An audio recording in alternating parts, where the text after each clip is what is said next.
Thank you all for joining us. I apologize for the delay. We were just experiencing a little bit of technical difficulties, as many of you have experienced over so many webinars these past few years. So again, thank you for joining us today. We are very excited to bring the next topic to you regarding the DOL and the best interest ruling. Before we get started, I do want to go over just a few quick logistics. Today's webinar is for financial professionals only. If for any reason you are not a financial professional or do not wish to be on a recorded line, please hang up at this time. Everyone on the call will be muted. If you have any questions and if time allows, we will try to get to your questions at the end of today's webinar. To the right-hand side, there should be a questions bar. Please make sure you're typing those in. And again, if time allows, we will get to those questions. So again, thank you for joining us. My name is Donna McLaughlin, and I lead the annuity department here at Underwriters Marketing Service. Hopefully many of you are seeing our screen. If not, please make a comment if you're not seeing the screen.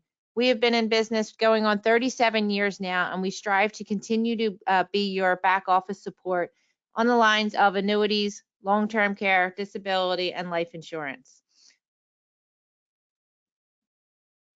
Today, I'm going to be presenting, we have one of the best in the industry, Kim O'Brien. Now, Kim O'Brien has spent over 35 years in the annuities area. First as head of product development and marketing for various insurance companies, and second as a leader of trade organizations that advocate for independent insurance professionals, marketing organization, and general agency. Kim has always been a very critical player in the effort to defeat 151A and help preserve the insurance status of fixed indexed annuities, as well as the DOL overturnment back in 2016. Kim continues to be at the forefront of the development of the newest DOL ruling, as well as the NAIC suitability model. So without further ado, I do want to bring on Kim, who is also the President CEO of Federations of Americans for Consumer Choice. Kim, are you with me? I am with you, Donna. Thank you so much. Thank you. So I always say with that long bio that, you know, if you're around long enough, you got a long enough bio, right? But let's just jump right into it. So you've got a couple of things we're going to talk about today, as Donna mentioned, both the best interest standard, which is the NAIC standard, which is now approved in 19 states, and we have about 5 states we're working on that will soon be adopting it, and another 3 that are contemplating adoption. So I think by the end of first quarter of this year, we will have closing in on 20 to 25 states that have adopted it, and getting towards that area of critical mass where most of the carriers will probably just do it nationally, just roll it out nationally. So you've got that area we're going to talk about and what that means to you. We're very pleased with how this has developed, and we're working hard on a state-by-state basis to make sure that the elements that we put in place to protect independent small businesses like yours will stay independent and can continue to manage without too much disruption to your business practice. And then we're also going to talk about the DOL, because it's back. They continue to flout the ruling of the Fifth Circuit. So we'll tell you about that and what FAC is doing on your behalf to help you there. And I do want to be very grateful. I don't want to be very grateful. I am very grateful to UMS, Donna, and Marianne Lacey Gray, who does serve on the Federation of Americans for Consumer Choice Board of Directors. She is our treasurer and secretary and a great resource for our team. And we're very grateful to the UMS crew for everything they do for independent distribution. We do value independence, and I think it's most important that the independence of our channel and the independence of the agents who work with clients every day in Middle America have choice, not just their choice of products, which all of you do in a fruitful amount, but also their choice of the type of advice they're seeking. And regardless of your license, whether you're 6, 65, 63 and 6, I guess, 6 and 63, 65, or an insurance-only agent, the consumer does deserve the choice of the type of individual they want to work with. And of course, all of you provide great value to that. And we want to just preserve the choice and a level playing field amongst all licensees. So that's what we do. That's what we're all about. That's what I wake up every day with on my mind, is to make sure that independence and the independent distribution channel is preserved and protected for consumers to have access to the valuable advice that you give.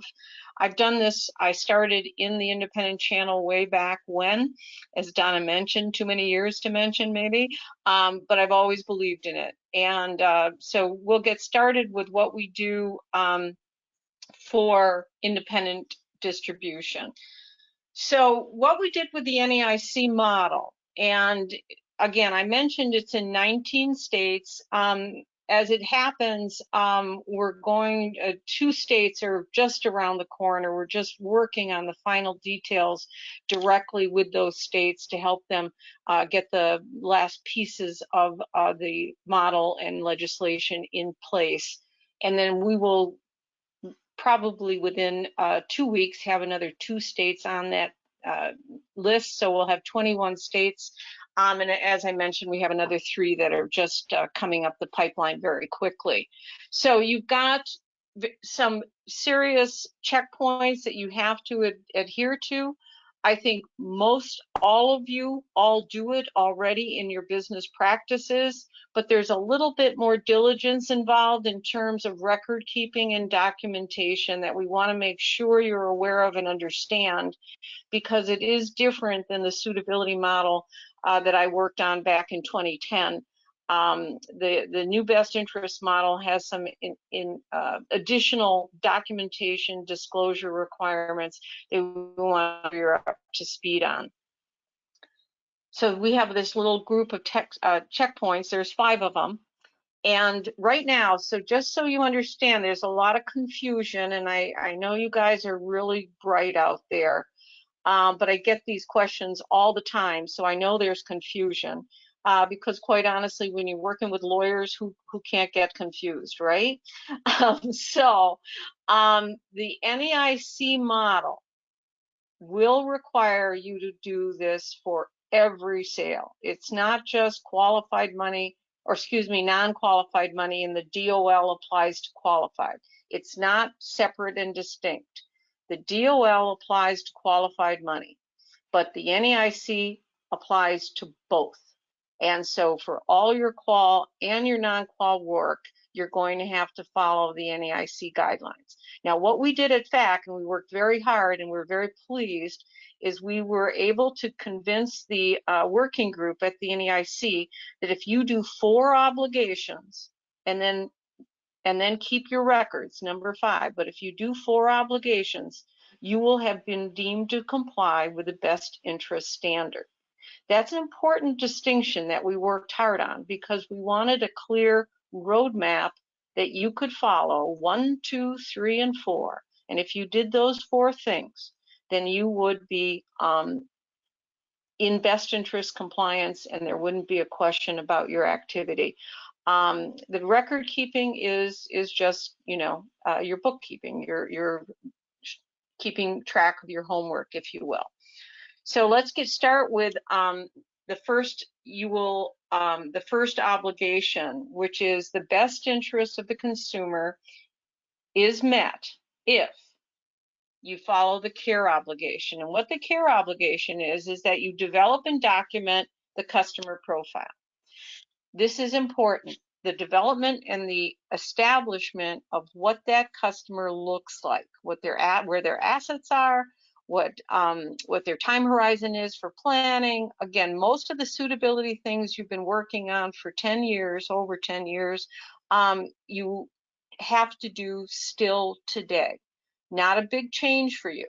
The big change is you need to document it, and you need to show that you've done this customer profile before you make any recommendation, because that's a critical element of the best interest standard, is that you show that you knew what the client's profile looked like, what their asset picture looked like, what their time horizon for retirement, what their objectives were before you went in with any specific recommendation. And then you establish the need for the annuity, which is what, again, you do every day. Do they need protection? Do they need ongoing income in retirement to supplement Social Security? Is this just a legacy transfer that they want to make sure is guaranteed and protected for their heirs? Make sure you demonstrate that need for the annuity. And then also that your next step is that you show that you've done a thorough analysis of the products that you have available to you, that you're licensed and authorized to sell. And this was another important feature that we got the NAIC to implement and put into the model, is that you're only required to look at the products you're licensed and authorized to sell. You are not responsible for looking outside your world, if you will, or beyond your shelf. But you do need to make sure you look at those products as it compares to and fits the needs of the consumer profile.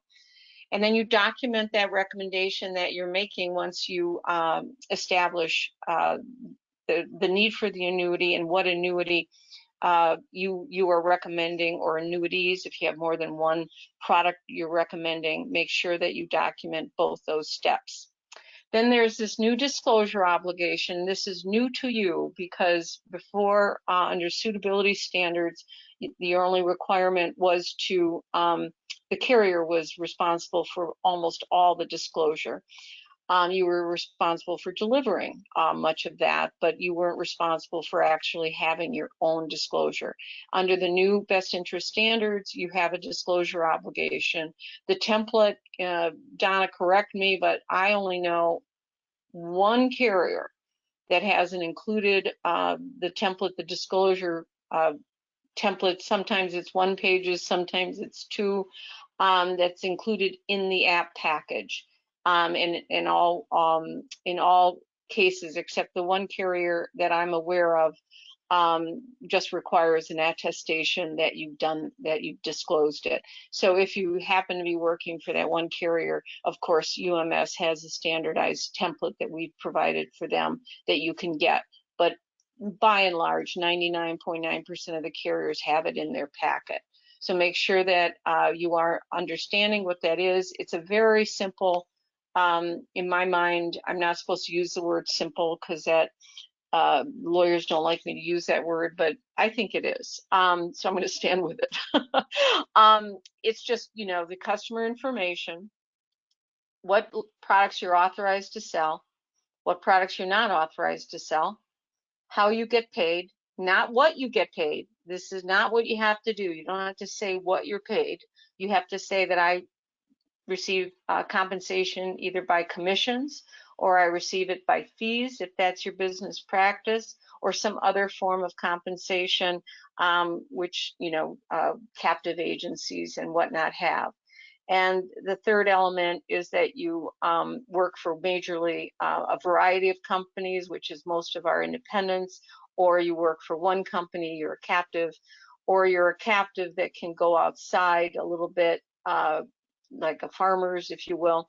You can sell outside their group of products if there's not a product that meets the customer's needs. So those are the 3 elements that are the most important that you share with the customer. And then, of course, they have to sign it along with all the other pages of the application.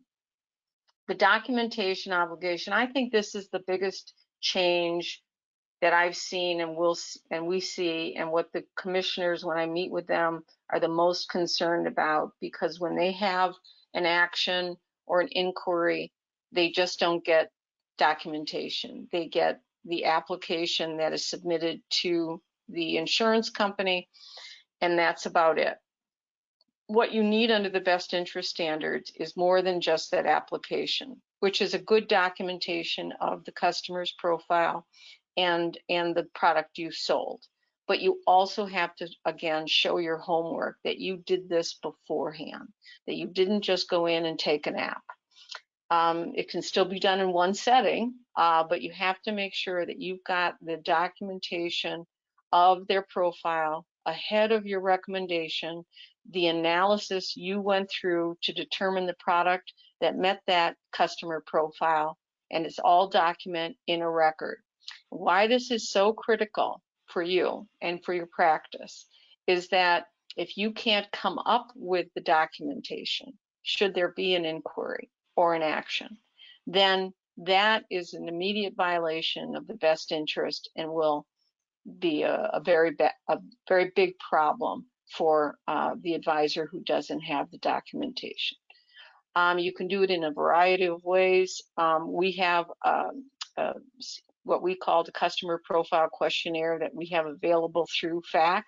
And of course, Marianne and UMS and Donna and all the folks at UMS have this available to you. It's very simple. It goes in the cloud. It can be simply downloaded to your PC or uploaded to your own cloud or printed out and kept in your hard paper copies. So just make sure you're working hard on that documentation obligation.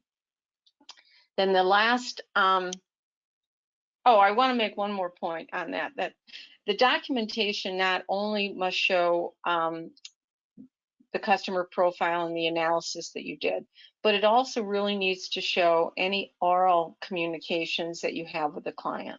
This was something very concerning to most of the commissioners, that there's a lot of he said, she said going on in a complaint or an action or an inquiry, and there's no documentation. So make sure you've documented that. If you're going to rely on the oral communication, make sure you document that as well. And then last but not least, and this was another big victory for FAC, was the material conflict of interest. We fought long and hard to make sure that your compensation, whether it be cash or non-cash compensation, is not a material conflict of interest under the NAIC best interest standards. Why we were so intent and intense both on getting that done is because we think people should get paid for their work. And we've always believed that. I'm sure you believe it. I'm sure most of America believes it. But we didn't want that compensation to be a material conflict of interest. And so it is very clear in the 19 states that we've gotten it adopted that that material conflict of interest does not include your compensation, either cash or non-cash.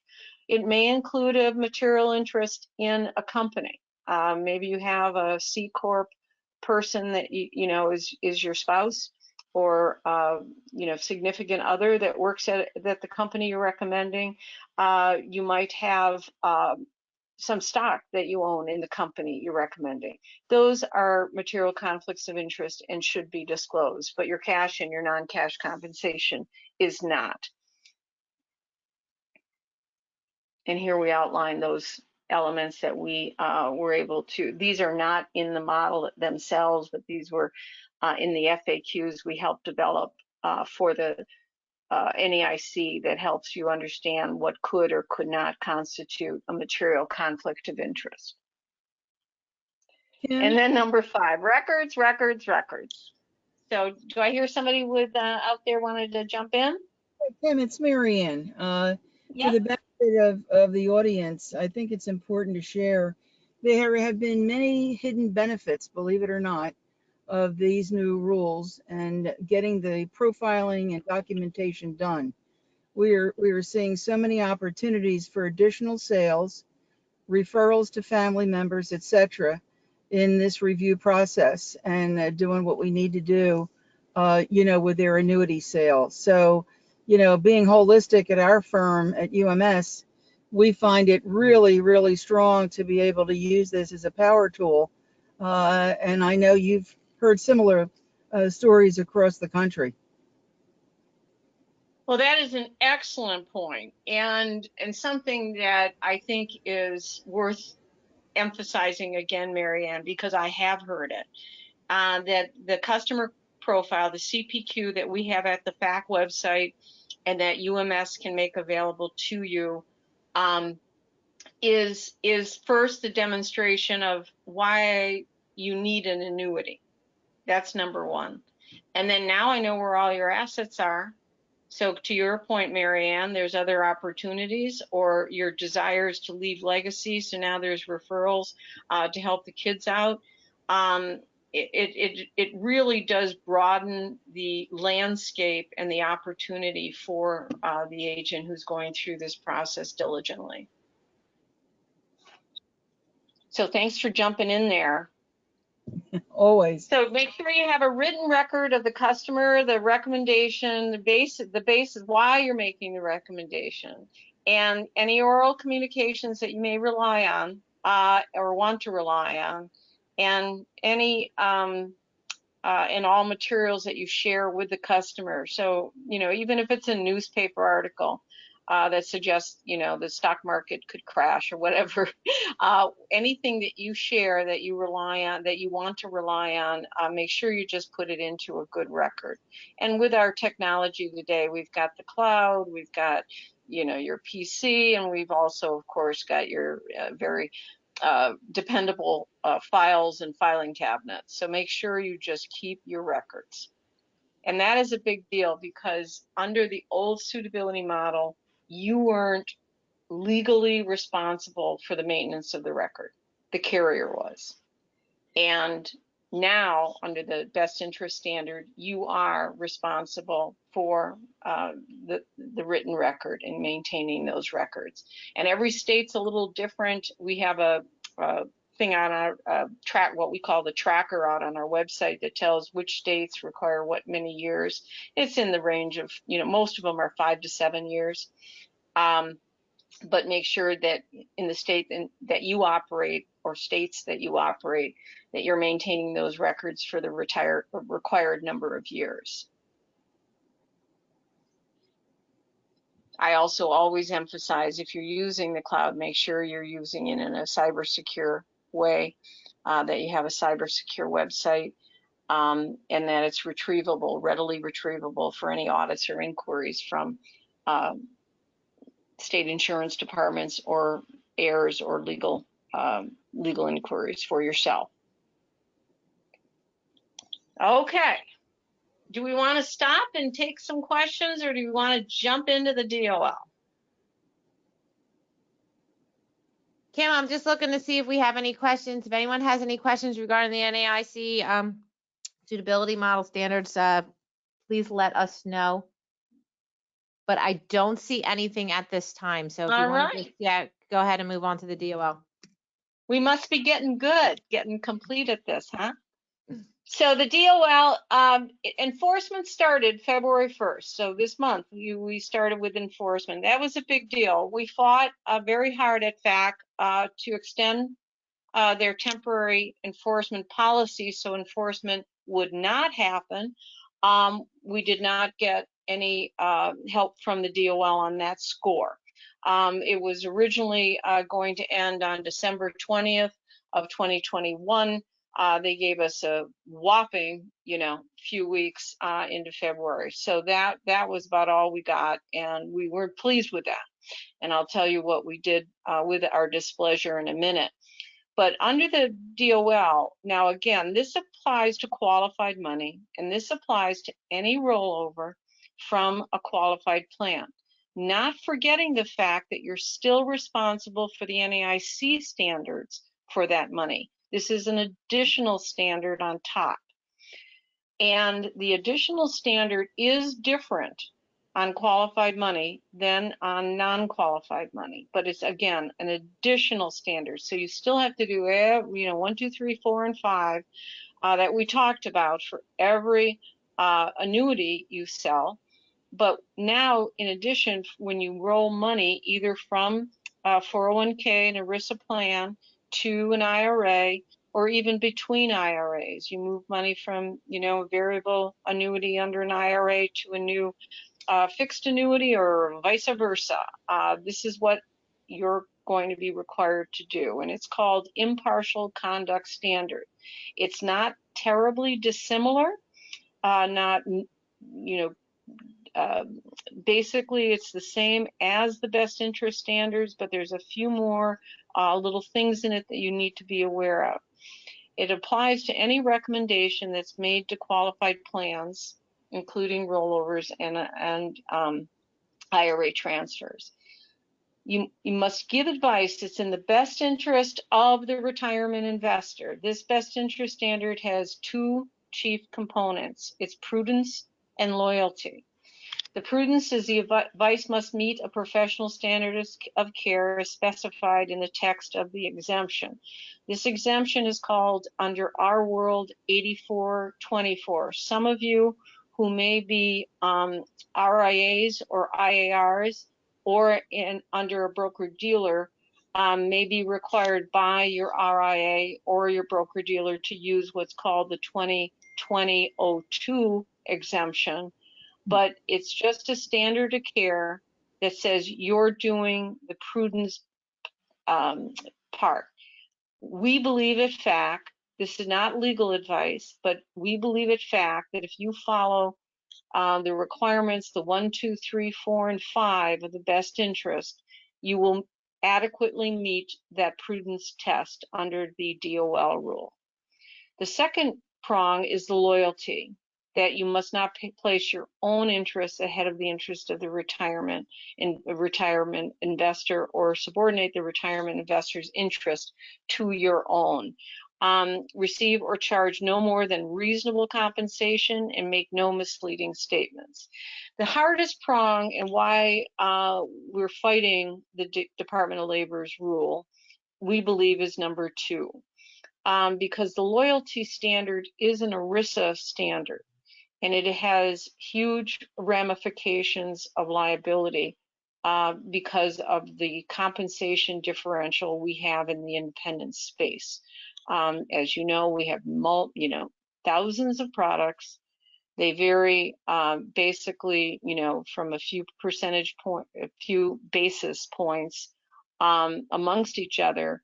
But then the MIGAs versus the FIAs, there's just a differential that we're concerned about for you that will inspire litigation and legal activity. And right now, though, we feel that with the reasonable compensation measure, that our free market in the independent space is a reasonable standard to apply to the reasonable compensation test. But the loyalty one is the one that has the most potential liability, which causes us the most heartburn, and why we're very displeased with the department and why we are suing the department. And I'll talk a little bit more about that later. And then making no misleading statements. Again, I think that's just what good business people do, and you are good business people out there. The documentation is also a very strong component in the DOL rule. Make diligent and prudent efforts to obtain the information about the client's existing situation. Again, show your homework, show that you did the work. Make sure that you're able to document it. And if, as Marianne said in between our two sections, it's helpful because it leads to other business opportunities and other referral opportunities. So get that documentation going.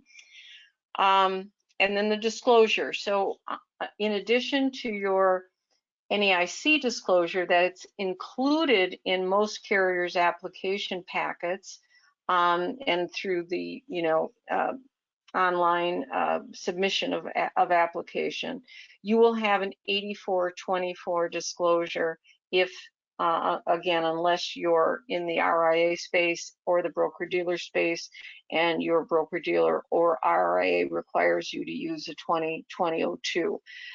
Most carriers, almost all carriers, and I talked to them all, Marianne and Donna talked to them all too, they don't want to see this. Many of them have a sample or a template that you can use. Of course, so do we. But they don't want to see the 8424 because they don't want to have any. They want to have a total arm's length obligation on this and not have any supervisory duties. And most carriers have determined that if they ask for the 8424 form to be submitted with the app, that they are quasi supervisors and then therefore quasi fiduciaries. Why I'm emphasizing this so strongly is I don't want your apps to get rejected because you sent the 8424 in. And they will be. They'll be sent back and delayed and stalled. So get an 8424 that you feel comfortable with, either a carrier form that you have or one of ours that FACT provides that you can get through Marianne and the folks at UMS.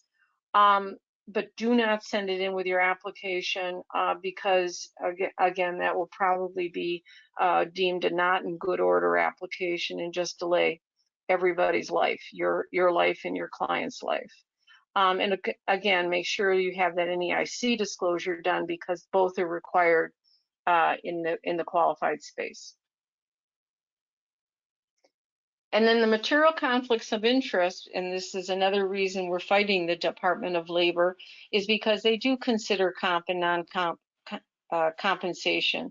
And so one of the things you'll be required to do on your 8424 disclosure or your 2002 disclosure, PTE it's called, is prohibited transaction exemption is what it stands for, is the actual percentage amount you're paid or in terms of dollars that you're paid for the sale of the product you're recommending.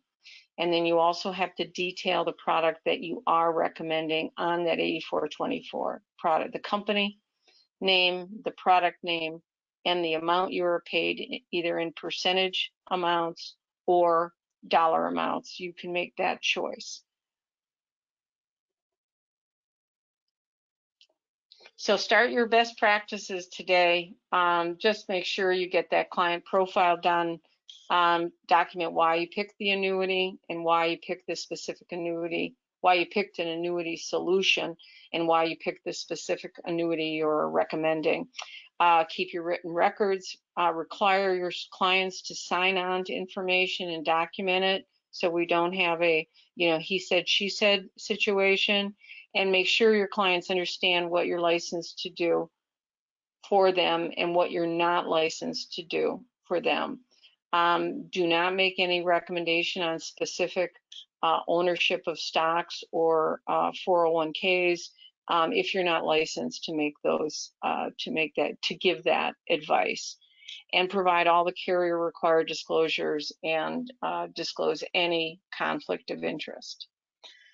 So this is a lot to swallow. I don't think the best interest for the NEIC is that going to change your business practices? Is that challenging or potentially liable for you? As a matter of fact, all the E&O carriers we talked to is because of the elements we got in place on the NEIC. They feel that the existing E&O coverage is sufficient for the best interest. But that doesn't apply to the Department of Labor's rule because as of February 1st, everybody is a fiduciary based on their final interpretation that the DOL came out with when they promulgated the rule in February 2021.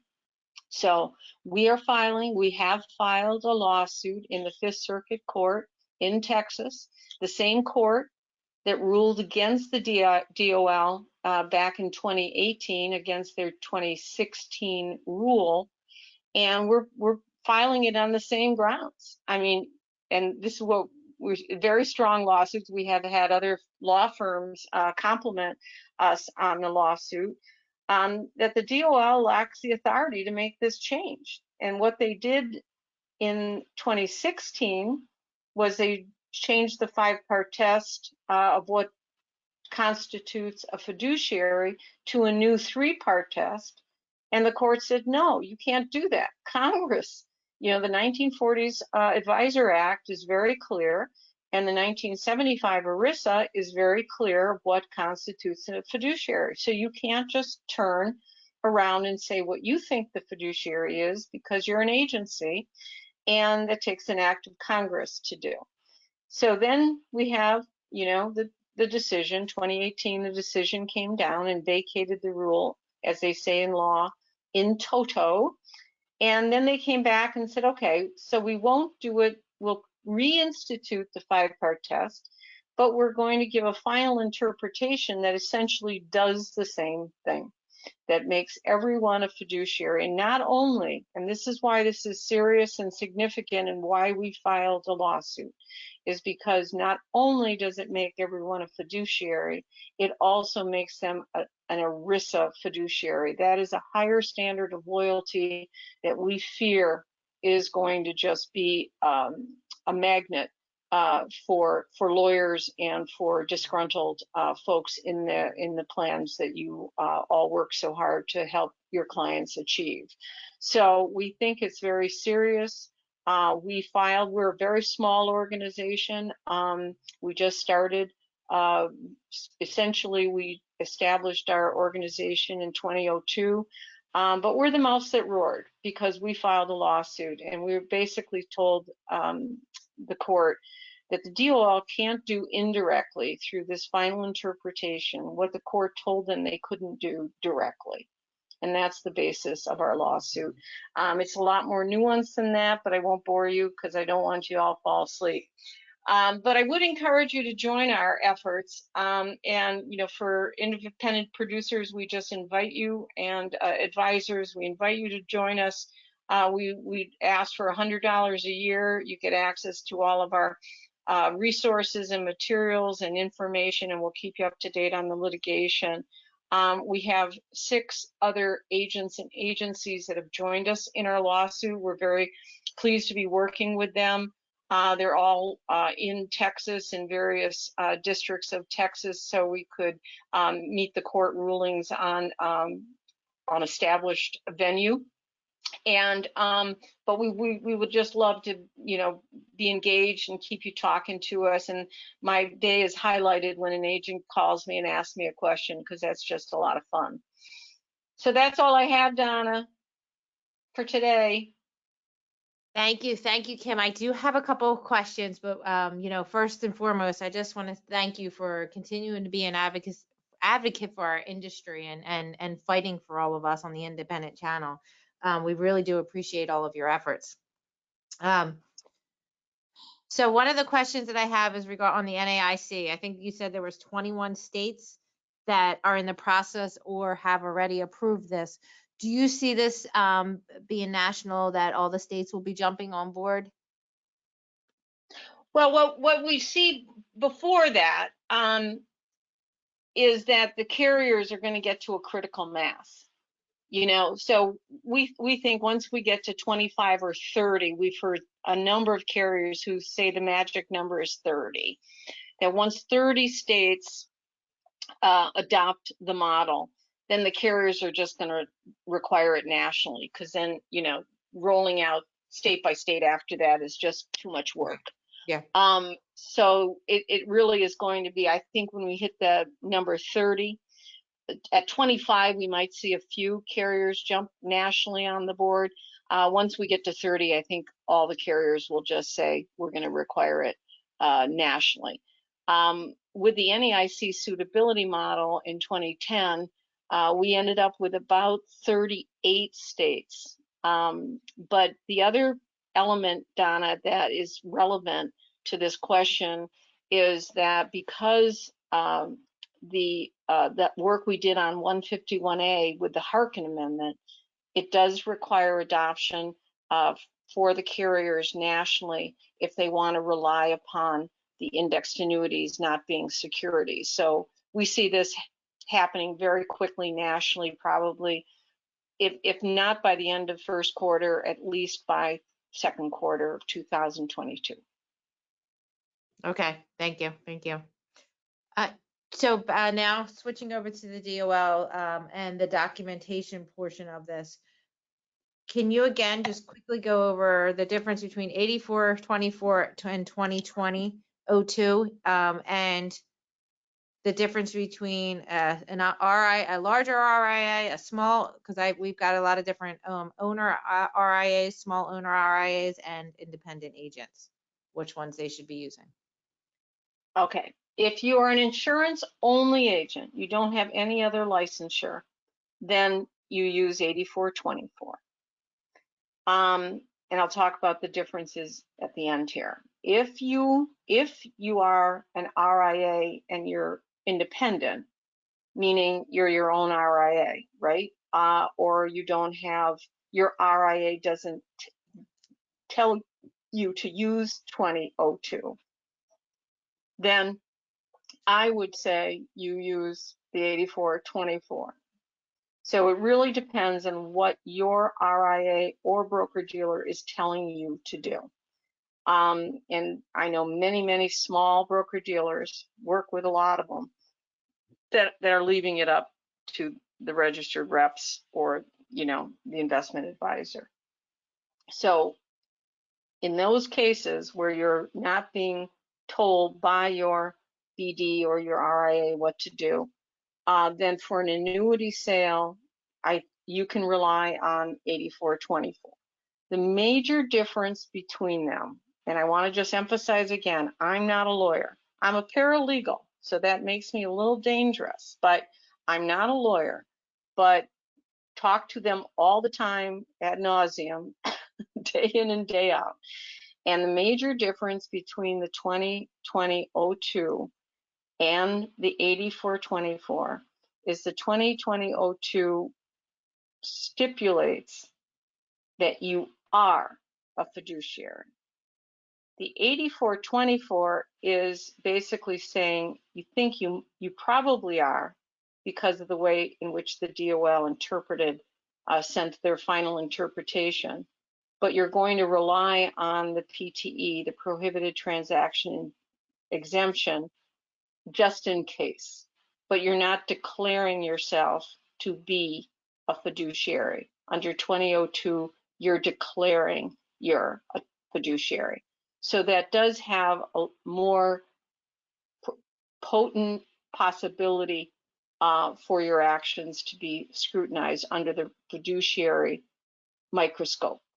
Whereas the 8424 is, we think based on the final interpretation, I have to rely on it, but I'm not declaring myself to be a fiduciary. And it's a little looser, if you will. But I'll finalize it with saying this is why we have to fight this in court, because we think this is an impossible situation for agents and advisors to be in. Okay. You know, the big broker dealers and the big RIAs, and they're wonderful, but they can tell, you know, what their folks what to do. The folks that are in the independent space, that are small businesses and solo businesses, have to figure it out for themselves, and it's an impossible task. Right. Okay. Okay. Marianne, I know that you're on the line. Is there any, do you have any questions that you would like to ask Kim? No, Donna, but what I would like to add, and I don't know that we have a slide for this, the FAC website. Kim, do we have that available to flash on the screen? I'd like to, you know, make mention to everyone on this call. You can understand the passion that certainly Kim has, and I, as another member of the board of the Federation of Americans for Consumer Choice. This is a serious situation that we're all in, and we certainly want to keep the fight going. There's a lot of good information that comes along with being a member. So when you go through our website, you can see the benefits as well as an application. For only $100, you'll be participating in a lot of the things that we are doing and how we will be keeping you up to date on that. Again, it is your business too. So I just wanted to encourage everyone to pay attention to this. And of course, the bottom line is with Donna, Barbara, Liz, you know, the team at UMS, we have your back. We're doing everything we can to provide you with additional information all the time on how to keep yourself appropriate with your files. And that's probably the overriding statement, is if you've got your documentation in order, you have nothing, you know, really to be worried about because you've done your homework, as Kim calls it. I see the arrow is floating around here, and hopefully everybody can see what Kim is trying to point out.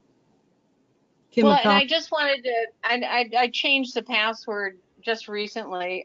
So I'm a little bit goofy here, but whoops. So getting out of that, sorry. What I wanted to show too was our CPQ that we have available through the member portal. And this is really a nice, very simple. It takes about, we've tested it with multiple agents, anywhere from 3 to 5 minutes to complete. This is your documentation of the customer profile. Very quick and easy, and then demonstrates the need for the annuity either through protection, asset protection, or through income need. And you've got it right there.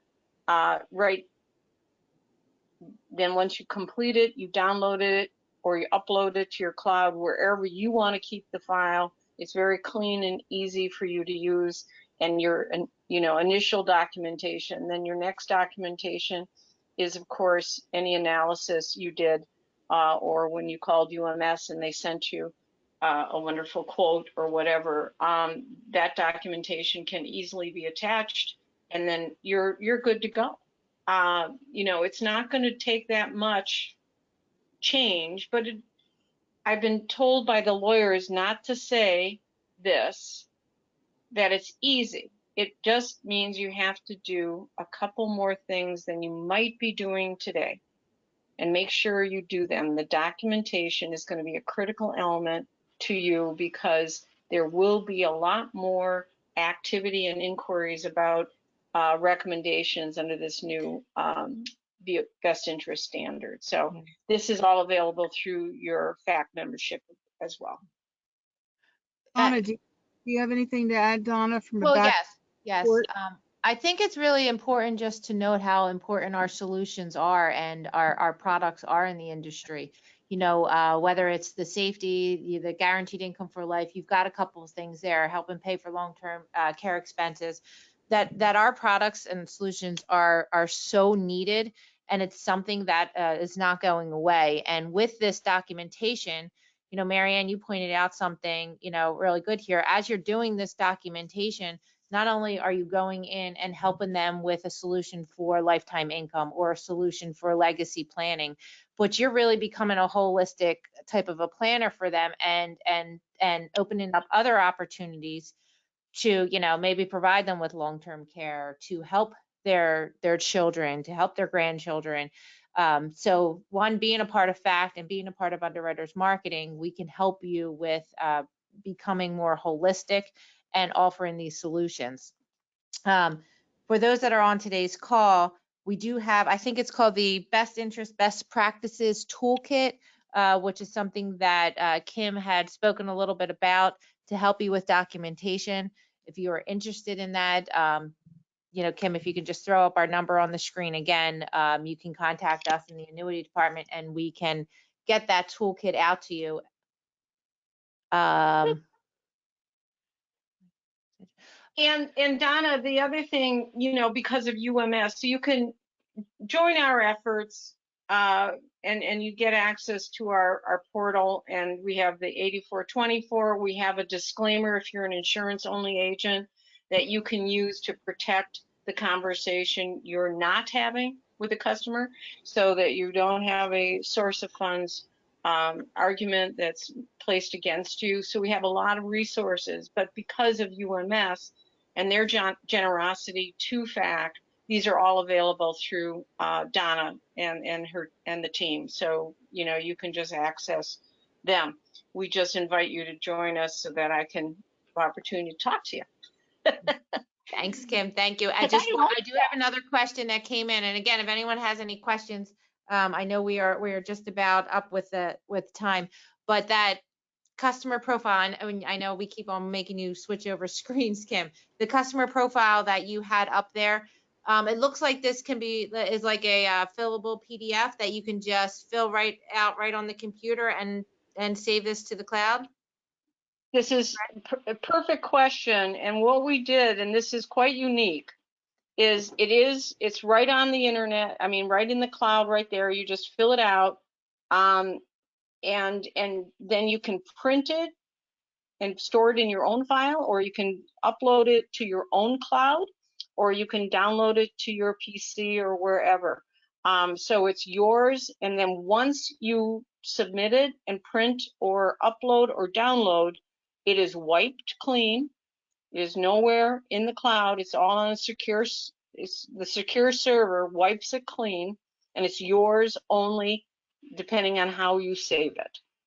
So this is just, you know, so many times when you're filling things out on the internet, then you have to submit it somewhere. This is not, you submit it to yourself, printing, uploading, downloading, and then it's wiped clean, all the data is gone, and you're the only one that retains it.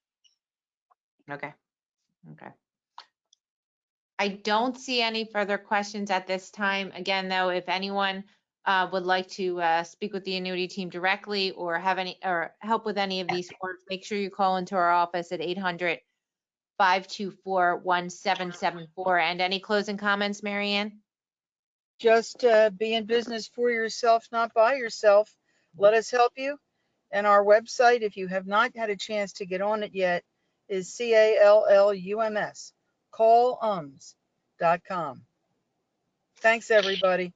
Thank you all for your time today. Thank you so much, you. Kim, Marianne. Thank you. Okay, bye-bye. Bye, Kim.